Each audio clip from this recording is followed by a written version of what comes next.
Bismillahirrahmanirrahim. Assalamualaikum warahmatullahi wabarakatuh. Halo sahabat-sahabat engineer, selamat pagi. Nah, salah satu equipment terbesar dalam sistem AC terpusat atau AC sentral yaitu penggunaan cooling tower di chiller system tipe water cooled. Nah, lalu sejauh apa kita mengenal equipment tersebut?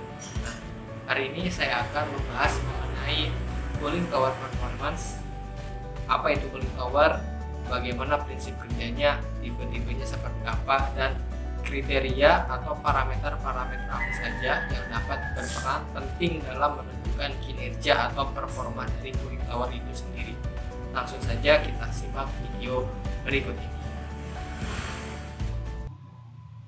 Cooling tower performance.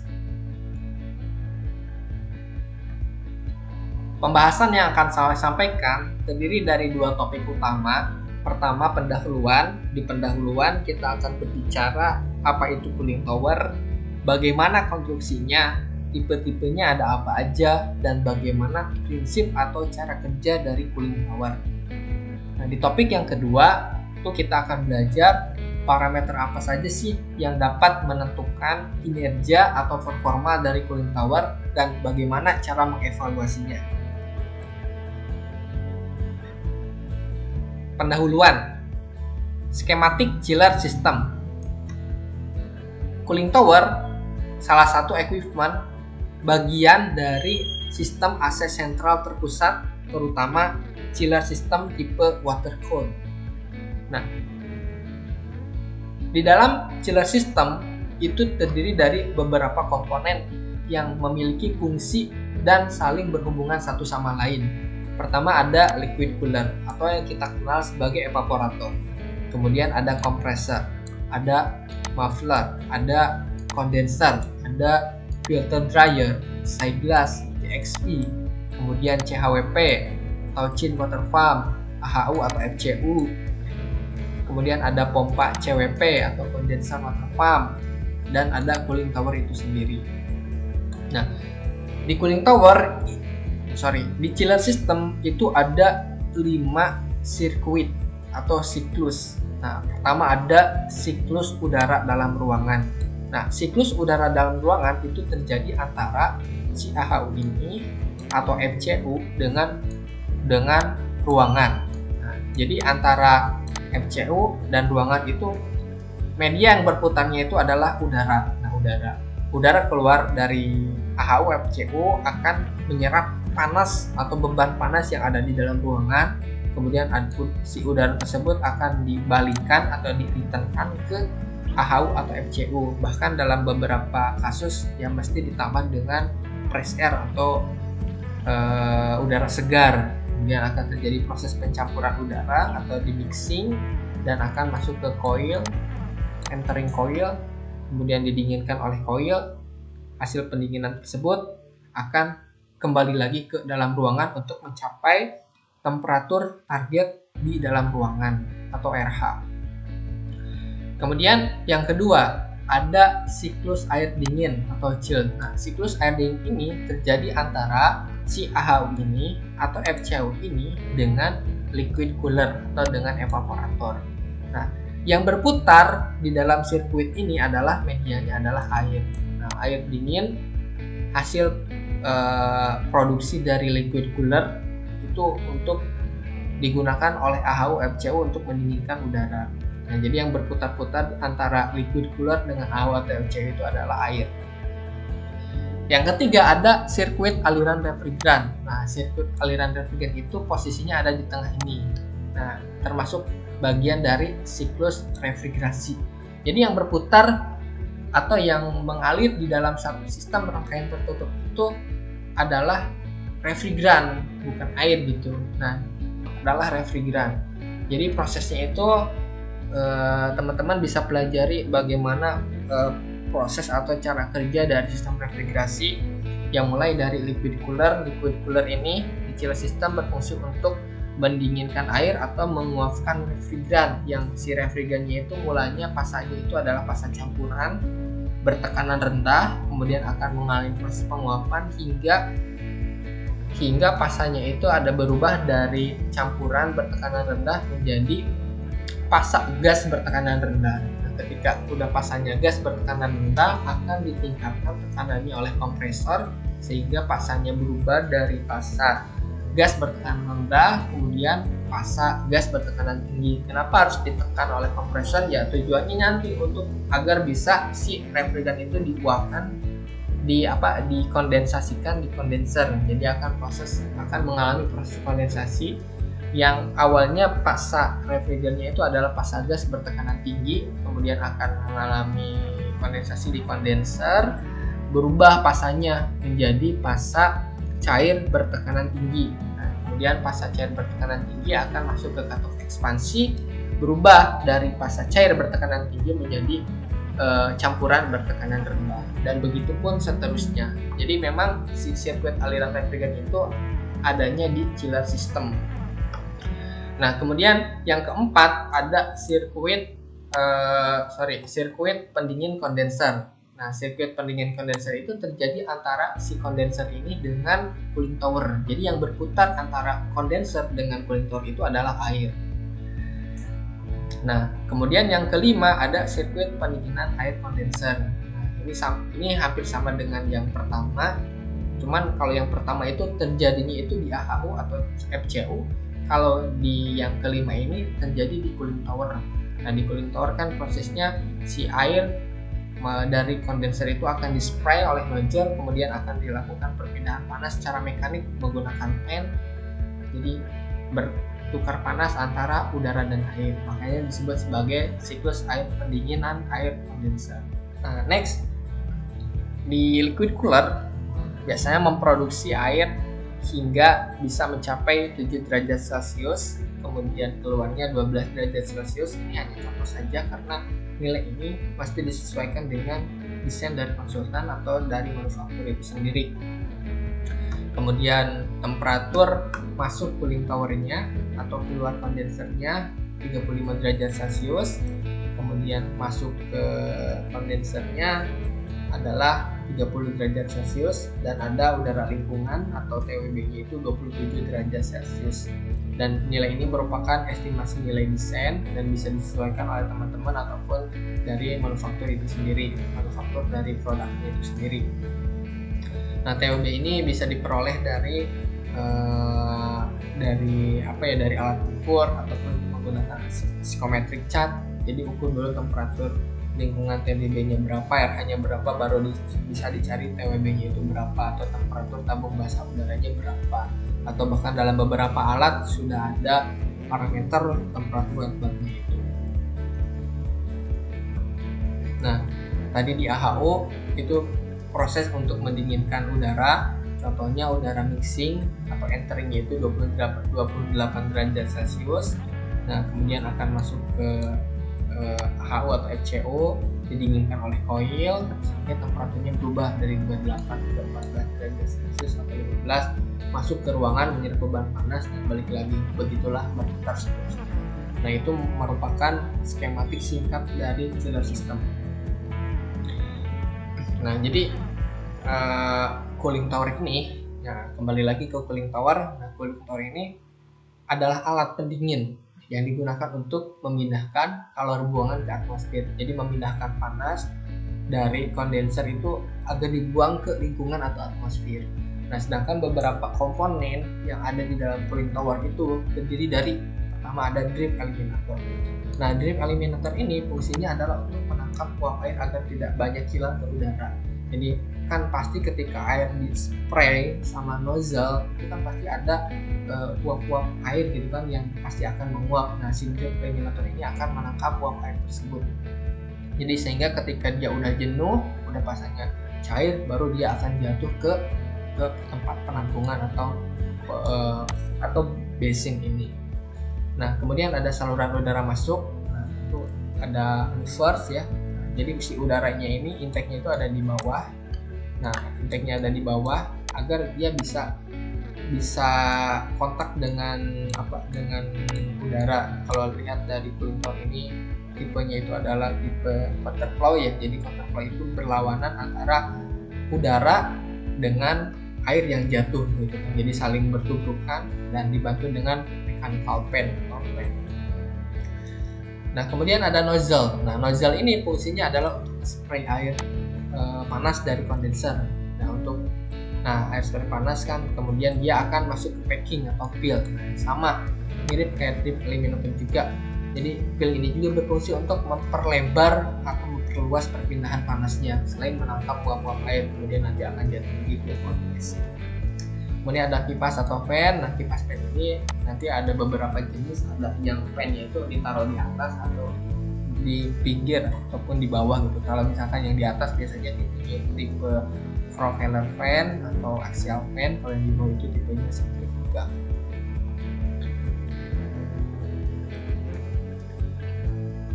Sebelum masuk ke pembahasan skematik cooling tower, mari kita lihat dulu skema dari cooling tower tipe closed loop atau sirkuit tertutup. Nah, ini salah satu contohnya tanpa adanya basin ya, kalau seperti ini. Nah, di atas ini adalah fan aksial ya, aksial fan. Di bawahnya itu ada motor yang berputar untuk menggerakkan fan.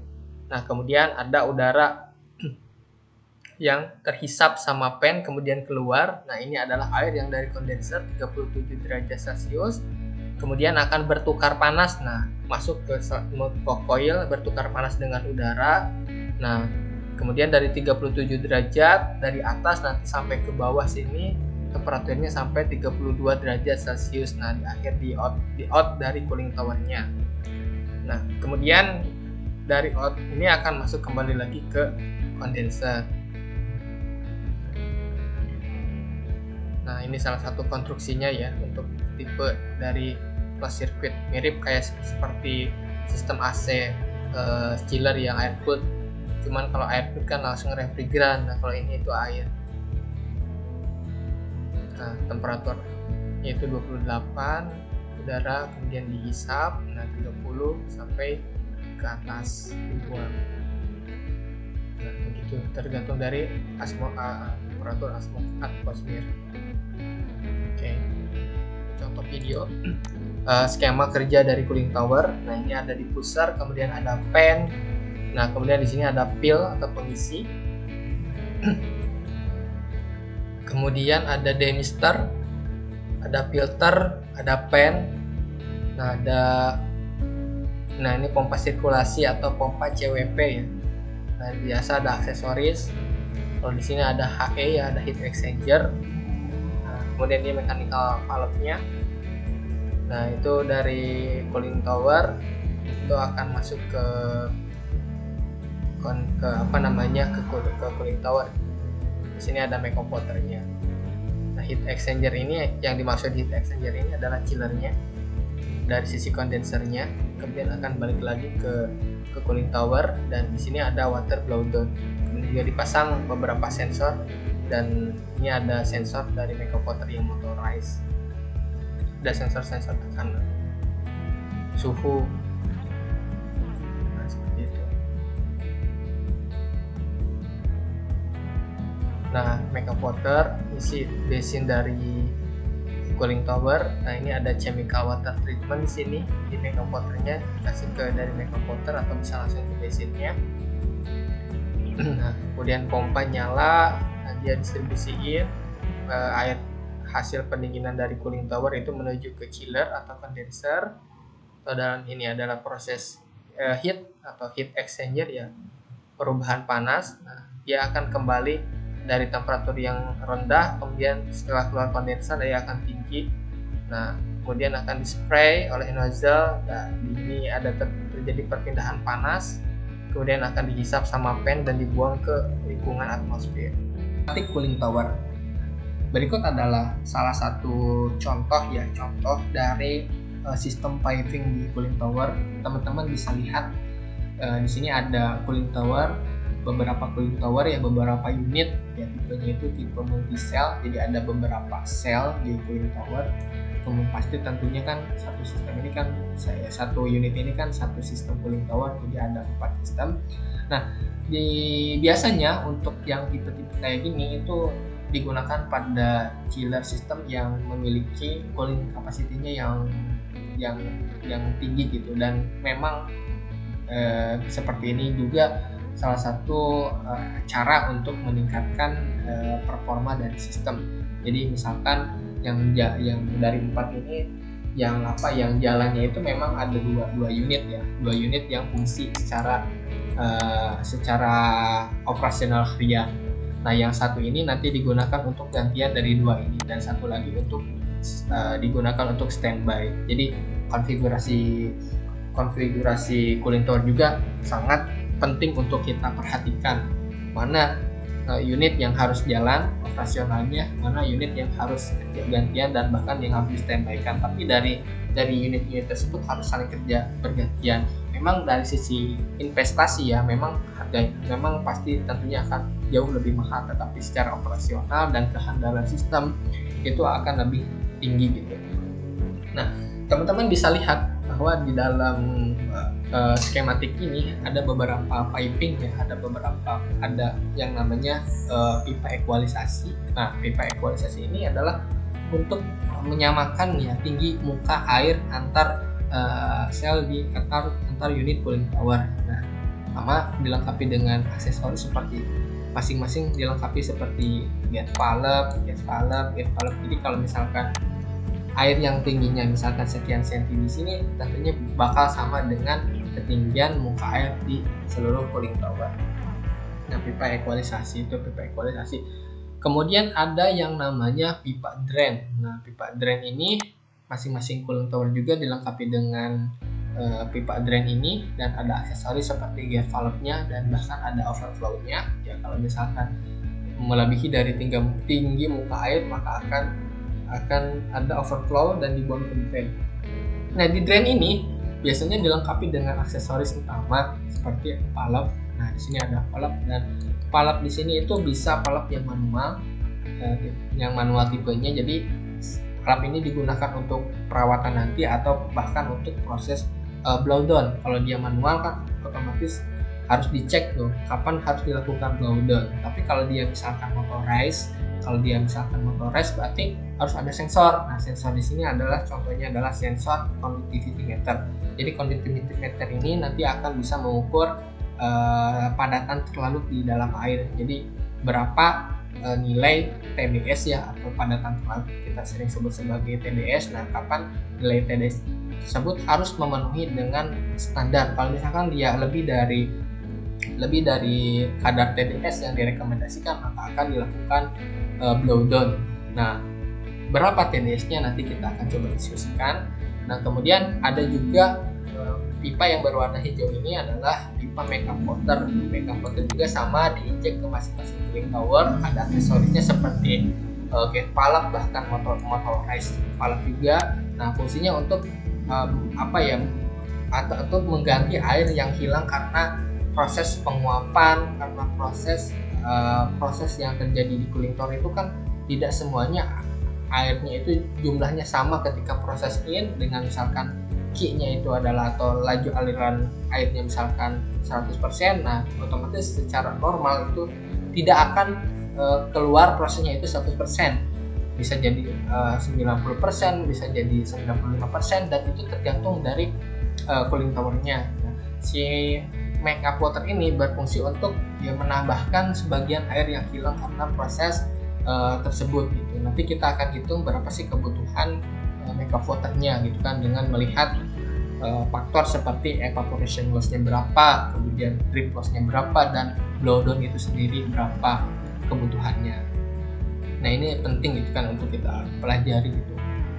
Nah, dari makeup water ini teman-teman bisa gunakan 2 sumber. Pertama dari sumber misalkan sumber PDAM atau bahkan sistem air recycling daur ulang dari sistem plumbing. Nah, ini bisa saja digunakan, tetapi kita harus lihat dulu kadar chemicalnya itu seperti apa dan memang harus memenuhi kriterianya. Ya, contohnya kalau misalkan kita menggunakan air dari PDAM itu memiliki TDS atau padatan terlalu itu jauh lebih rendah daripada makeup water dari air recycling.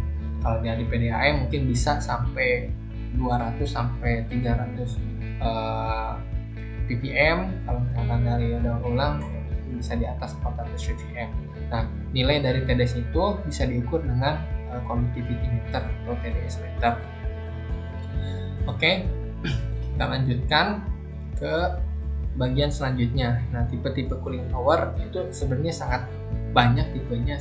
Saya hanya ngambil dua secara umum saja. Pertama ada tipe yang direct contact atau open circuit ya, evaporative cooling tower. Jadi si air yang dari kondenser ya atau dari chiller system itu akan kontak langsung gitu. Jadi akan di spray langsung. Nah, si air yang ini itu akan langsung kontak dengan udara, dan di sanalah terjadi proses perpindahan thermal. Udara ini tentunya dihisap secara mekanik oleh mechanical fan. Nah, ini kalau fan yang tipe kayak gini kan bisa power fan atau axial fan. Oke, kalau misalkan tipe yang indirect contact itu seperti ini. Jadi si air yang dari chiller system atau condenser itu tidak langsung kontak dengan media seperti air dan udara gitu. Jadi dia memang ada di dalam si pipa yang tertutup, yang closed circuit kan. Nah, ini kan berputar-putar masuk ke sini. Nah, dia itu mengalami proses perpindahan panas di dalam pipa dengan media udara yang dihisap sama fan dengan ataupun bahkan yang disirkulasikan dengan air yang ada di cooling tower gitu. Nah, ada juga beberapa fan yang tipenya di bawah. Nah, tipenya biasanya bisa Google, sama saja sih prinsip kerjanya seperti itu. Nah, itu tipe indirect contact. Nah, teman-teman bisa pelajari secara detail di dalam handbook atau di cooling tower fundamental. Nanti saya akan sampaikan referensinya. Ini hanya dua contoh saja yang umumnya ditemui untuk membedakan mana yang tipe direct contact, mana tipe yang indirect contact atau open circuit dan closed circuit itu seperti apa. Nah, kemudian ada juga hal yang penting untuk dilihat bahwa terkait dengan pil atau packaging atau pengisi untuk si cooling tower, memang ada beberapa tipe seperti tipe splash type fill packing, kemudian ada film type fill packing, nah atau fill bundle. Nah, seperti ini, dan ini tipe-tipe coil seperti itu. Dan kalau saya akan lihat, nah ini pil pengisinya ya, tadi kan disebutkan bahwa pil ini berfungsi untuk memperlebar, yang memperluas perpindahan panas dan mengungkap uap air yang ada di dalam udara, dan bisa dimasukkan lagi ke basin ini untuk mengurangi juga evaporation loss ataupun bahkan zip loss itu sendiri.